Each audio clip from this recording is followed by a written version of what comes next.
नमस्कार दोस्तों, आपको मालूम है कि जो लोग संगठित क्षेत्र में कार्य करते हैं, संगठित क्षेत्र का मतलब है कि जो लोग ऐसे ऑफिस में काम करते हैं जिन्हें कि उन 60 साल के बाद उनको पेंशन मिलेगा, या फिर जो सरकारी कर्मचारी हैं, चाहे वो भारत सरकार के या किसी राज्य सरकार के कर्मचारी हैं, उन्हें उनके रिटायरमेंट के बाद पेंशन मिलता है, जिससे कि वो अपना वृद्धावस्था में अपने खर्चों का निर्वहन करते हैं। लेकिन जो लोग असंगठित क्षेत्र में कार्य करते हैं, जैसे कि रिक्शा चालक या रोड साइड में रेहड़ी लगाने वाले लोग या छोटा मोटा व्यापार करने वाले लोग, जिनके पास संपूर्ण आय नहीं होती है, सफिशिएंट आय नहीं होता है, उनको अपने वृद्धावस्था के खर्चों के लिए अपने बेटे बेटियों के ऊपर निर्भर होना पड़ता है। वे अपने वृद्धावस्था के खर्चों का कैसे निर्वहन करें और कैसे खुद से कमाए हुए पैसे से अपना पेंशन निर्धारित करें, इसी बात को मद्देनज़र रखते हुए भारत सरकार ने एक योजना की शुरुआत की, जिसका नाम है अटल पेंशन योजना। मैं आपका स्वागत करता हूं आपके अपने चैनल पर, जिसका नाम है सिंपल बैंकिंग, और हम देखते हैं कि अटल पेंशन योजना क्या है। अटल पेंशन योजना की शुरुआत 1 जून 2015 से हुई और यह पूरे देश में 1 जून 2015 से लागू किया गया। अटल पेंशन योजना भारत सरकार की एक पेंशन योजना है और इसका उद्देश्य लोगों को उनके कार्य के दिनों में बचत करने की भावना पैदा करना है, जिससे कि उन्हें वृद्धावस्था में एक निश्चित धनराशि पेंशन के रूप में मिल सके। और इस योजना में एक निश्चित धनराशि, जो कि 1000 से लेकर के 5000 के बीच में होती है, पेंशन के रूप में उनके 60 साल पूरे होने पर दिया जाता है। इस योजना में शामिल होने की पात्रता क्या है? तो भारत का कोई भी नागरिक जिसकी आयु 18 से 40 वर्ष के बीच में है, इस योजना में शामिल हो सकता है। खाता खुलवाने के लिए आधार कार्ड होना जरूरी नहीं है, लेकिन खाता खुलने के बाद आधार कार्ड देना अनिवार्य होता है। व्यक्ति के पास मोबाइल नंबर भी होना चाहिए। और मैं यहाँ पर एक चीज़ और बता दूँ कि भारत सरकार या राज्य सरकार के कर्मचारी या जो नेशनल पेंशन सिस्टम से जुड़े हुए हैं, वह भी अटल पेंशन योजना से जुड़ सकते हैं। अटल पेंशन योजना से जुड़ने पर आपको एक किस्त जमा करनी होती है, एक मासिक किस्त हर महीने आपको जमा करना होगा, तभी आप 60 साल के बाद जो आपकी चयनित धनराशि है उसके अनुसार से आपको पेंशन मिलेगा। यह किस्त आप मासिक, त्रैमासिक या अर्धवार्षिक जमा करा सकते हैं और इसे एक वित्तीय वर्ष में बढ़ाया या घटाया जा सकता है। वित्तीय वर्ष का मतलब है 1 अप्रैल से लेकर के 31 मार्च के बीच में आप इसे कभी भी घटा या बढ़ा सकते हैं। आपको जितना मासिक पेंशन चाहिए, 60 साल के उपरांत आपको जितना मासिक पेंशन चाहिए, उसके अनुसार से आपको किस्त जमा करना होता है। अगर आप चाहते हैं कि आपको 1000 रुपया मासिक पेंशन 60 साल के बाद, 60 साल के उपरांत आपको 1000 रुपया मासिक पेंशन के रूप में मिले, तो उसके लिए आपको कुछ इस तरह से किस्त जमा करना होगा, जो कि इस चार्ट में दिया गया है। मान लीजिए कि कोई व्यक्ति 18 वर्ष की आयु में अटल पेंशन योजना को चयनित करता है, तो उसे 42 साल तक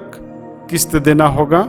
और उसकी मासिक किस्त होगी 42 रुपये। 60 वर्ष की उपरांत उसे मासिक पेंशन 1000 रुपया मिलेगा और खाता धारक की मृत्यु के उपरांत उसका जो नॉमिनी है उसको अनुमानित राशि जो मिलेगी वो है 1,70,000। उसी तरह मान लीजिए कि कोई आदमी 30 साल की उम्र में अटल पेंशन योजना को चयनित करता है, तो उसे 30 साल तक किस्त जमा करना होगा और उसकी मासिक किस्त होगी 116 रुपया और उसे 60 वर्ष के उपरांत मासिक पेंशन जो मिलेगा वो मिलेगा 1000 रुपया और उसके नॉमिनी को 1,70,000 रुपया अनुमानित राशि मिलेगी। इसी तरह आप देख सकते हैं कि 40 वर्ष की आयु में तक अटल पेंशन योजना से कोई भी व्यक्ति जुड़ सकता है। अब मैं आपको बताता हूँ कि अगर मान लीजिए कि आपको 2,000 रुपया मासिक पेंशन चाहिए तो कितना जमा करना पड़ेगा। यहाँ पर मैं आपको बताता चलूँ कि मैंने सिर्फ 18, 20, 25, 30, 35 या 40 वर्ष की आयु के लिए जो मासिक पेंशन है वही इस चार्ट में दिखाया है। आपकी आयु के अनुसार जब आप बैंक में या पोस्ट ऑफिस में जहाँ भी आप खाता खुलवाना चाहते हैं वहाँ जाएंगे तो आपकी आयु के अनुसार जो भी मासिक धनराशि आपको जमा करनी होगी वहाँ पर आपको बता दिया जाएगा और उसके अनुसार से आप जमा करा सकते हैं। अगर आपको मासिक पेंशन 2,000 रुपये चाहिए तो आपको कुछ इस तरह से मासिक किस्त जमा करना होगा। जैसे कि मान लीजिए कि कोई व्यक्ति 20 साल की उम्र में अटल पेंशन योजना से जुड़ता है और उसे 2,000 रुपया मासिक किस्त चाहिए तो उसे जमा कराने होंगे मासिक किस्त 100 रुपया और उसके नॉमिनी को अनुमानित राशि जो उसकी मृत्यु के पश्चात मिलेगा वो है 3,40,000 रुपये। उसी तरह अगर किसी व्यक्ति को 3,000 रुपया मासिक पेंशन चाहिए और वो 25 साल की आयु में इस योजना से जुड़ता है तो उसे 35 साल तक जमा कराना होगा किस्त और मासिक किस्त उसकी जो बनेगी वो होगी 226 रुपये और 60 साल के उपरांत उसे 3,000 रुपया मासिक पेंशन मिलेगा और मृत्यु के उपरांत उसके नॉमिनी को 5,10,000 अनुमानित राशि मिलेगी। उसी तरह 4,000 अगर मासिक पेंशन चाहिए तो यहाँ बताए गए चार्ट के अनुसार से उसे मासिक किस्त जमा कराना होगा और जो उसका अनुमानित कोष है जो कि नॉमिनी को मिलेगा वो मिलेगा 6,80,000 जो कि खाता धारक की मृत्यु के उपरांत मिलता है उसके नॉमिनी को। उसी तरह अगर 5,000 रुपया मासिक पेंशन चाहिए तो उसके लिए मासिक किस्त इस चार्ट में दिया गया है जिसे आप देख सकते हैं और जो नॉमिनी है उनके नॉमिनी को 8,50,000 रुपया अनुमानित कोष के रूप में मिलता है खाता धारक की मृत्यु के उपरांत। इस तरह से आपने देखा कि जितना भी आप मासिक पेंशन सेलेक्ट करते हैं, जितना भी आपको मासिक पेंशन चाहिए उसके अनुसार से मासिक किस्त जमा करना होता है और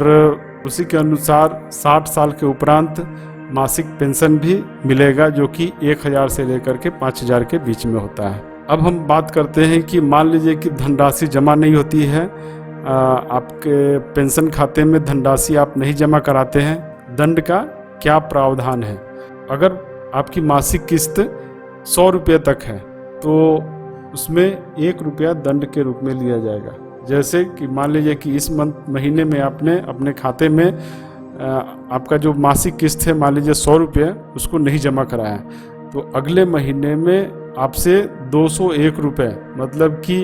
100 रुपया इस महीने का, 100 रुपया अगले महीने का और 1 रुपया दंड के स्वरूप में आपसे ले लिया जाएगा।